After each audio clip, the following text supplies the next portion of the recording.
vstúpil do úradu a či boli prítomné tretie osoby.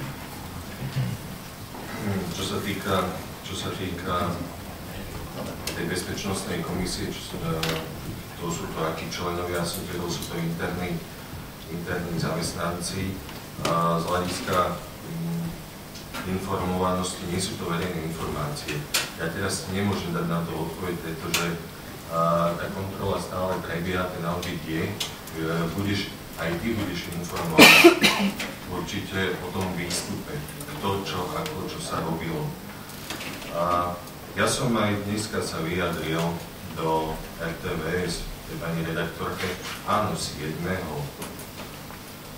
marca, som to pýtala na 7. marca, mal som stretnutie na mestskom úrade s osobou, ktorú si ty hovorila, vlastne s predstaviteľom tej firmy Ili.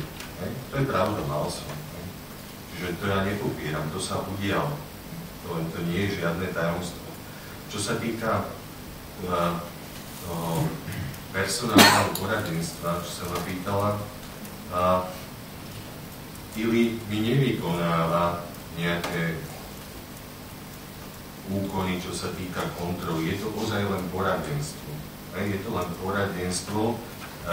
Ja to robím z toho dôvodu, to, čo som aj hovoril na začiatku, ja sa potrebujem poradiť aj s externistami, nie len s internistami, so zamestnancami, ktorí sú tam už dlho, pretože chcem vedieť aj názor iných. Pre mňa je to dôležité, čo sa týka personálneho poradenstva. Ja som to aj na začiatku, keď som kandidoval, alebo teda bol som zvolený, že určite chystám nejaké zmeny. Ja nehovorím teraz o prepúšťaní, ale o tých možnostiach, ako tá organizačná štruktúra bude usporiadaná. Čiže to je to.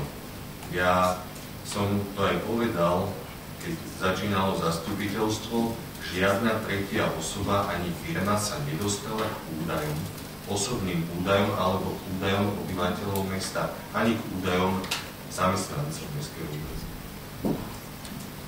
Ďakujem.